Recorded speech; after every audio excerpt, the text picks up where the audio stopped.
Hi, this video will show you how to make closed captions on YouTube. YouTube already provides a tool to make closed captions, so you just have to edit them. It's not difficult, but here's how to do it.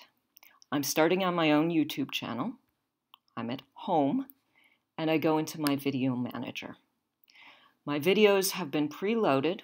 These are ones I've edited, and they show the CC for closed captions. This one I've just begun to edit, so it doesn't yet show the CC. Notice that I uploaded it last week. I give videos a day or two in YouTube because it will automatically close caption them if you give it time. Under Edit in my video manager, I choose Subtitles and CC. And it gives me this: Add subtitles or CC, couple of choices, English, Automatic. Sometimes you'll only see English. If you want the automatic subtitles, come back sometime later, a couple of hours, a day. Give it time to save those captions that the system itself will do. So I choose English, Automatic.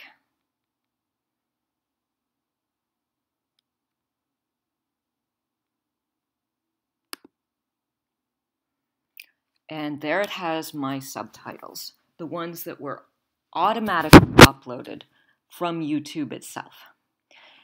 These aren't quite correct. I like to edit to make my sentences complete sentences with capitalization. You may or may not. Take what's useful and do what works for you in your classes.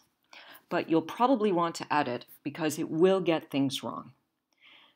So actions, you can unpublish. You can do various things, but what I really want is edit. So I choose edit. It will give me a warning that doing the editing will overwrite the existing English subtitles. I want that. I want to make the changes. I choose overwrite. Now on the screen, I have to the right a series of boxes. Each box is one screen. Below, I have the same captions. This allows me to change timing. This allows me to change words. And this allows me to see the video I'm editing and hear it. So let's hear it. Hello, and welcome to my fourth video in a series of shorts on using the Middle English Compendium. For an introduction. Okay, so that first sentence is really good. I want to give it a capital and a capital here because Middle English Compendium is a proper noun. I want to add a period so that students know where one sentence ends and another begins, and a capital here. But all the words are right. That's great. That doesn't always happen. English Compendium. For an introduction, see the first. For a straightforward search. It says her straightforward search when I did in fact say for a straightforward search. And I did not say benches are quotations. What did I say? See the first. For a straightforward search of entries or quotations in the MED. Of entries or quotations. And I did not say in the AMET. I said the MED. So I'm fixing the words. I'm also watching the time, making sure that the words are showing up on the screen when I'm actually saying them. See the first. For a straightforward search of entries or quotations in the MED. See the second. For advanced searches. You see how that works? It rolls past. The blue shows exactly where we are now. So you can hear when it switches screens and see it. In the MED. See the third. Little pause in there is when it switches from one set of captions to the next. And I've got the AMET again. And I did not say she the third. Now I fixed that. Listen to it. See the second. For advanced searches in the MED, see the third. Did not say she the third. I said see the third. And I know that's going to be a sentence break. See the third. This video is on using Okay. Corpus of Middle English prose. So far, so good. But there are going to be times I need to do more than fix the text. And I've already found one of these instances, so I can show it to you easily. I'm telling students how to search for a particular word, worthy. Which text we want. Simple search. The Canterbury Tales are showing up on screen, but I'm not saying it.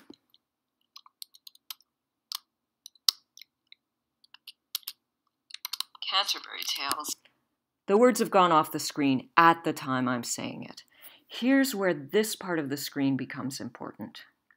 These lines are where my voice is doing something. And this is where I actually said Canterbury Tales. So I'm going to grab this blue line. Goes with this box. I'm going to grab the blue lines. I'm going to back that out. I can leave words off the screen for a little bit when I'm just typing. Let's try that. I'm still not saying anything. I've got to move this more. I've got to move this to about here because these are where I say the words. So I click again. It advances this text box to be on the screen. It'll start as soon as I hit play. Canterbury Tales in text. And again, the words are getting off and they're kind of weird. Canterbury Tales is on the screen really briefly.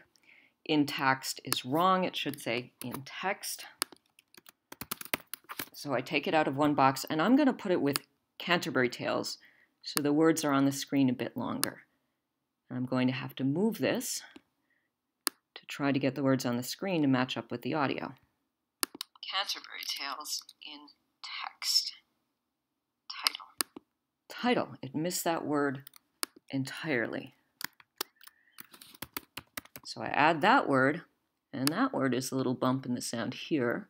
So I want to move my box a little further. Listen to that again. Canterbury Tales in text. Title. I've got words on the screen that I'm not saying yet. 809 matches.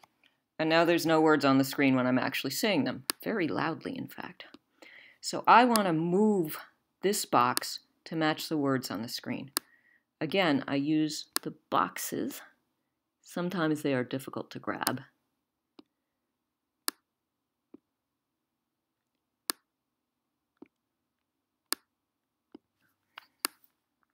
There we go. And I'm going to move that. In fact, I'm going to click down here so I can see the next bit. I want it to match with that audio, so I'm going to move it there. So I'm going to have a bit of a blank between this. Canterbury Tales in text. Title. And that's okay. 809 matches. And now I've fixed it.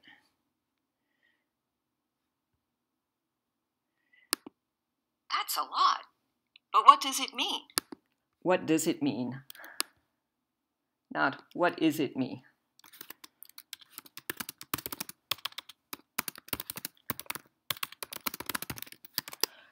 So I can fix both the words on this part of the screen and the timing on this part. It can be somewhat time-consuming, but it'll be a lot more correct than letting YouTube do it all by itself. One other thing to watch out for. As you're working, this should say saved frequently. It will automatically save. If it says save without the D, push it. If it doesn't save, stop. This is a mistake I made once. If you use a tab you've had open for a while, it may have finished entering the automatic subtitles and have something different than you are editing, and it will not save the changes.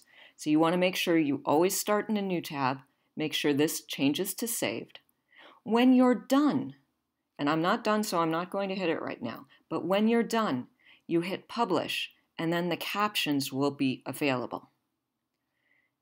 Now, of course, I'm not really done, but let me open my videos in a new tab and show you what happens. So I take here one that I've done before, and I just click to watch. Hello, and welcome to my third video in this series of shorts on using the Middle English Compendium. Note that I can turn For an introduction to the compendium and subtitles on and off. They're currently on, so I can make sure they're there.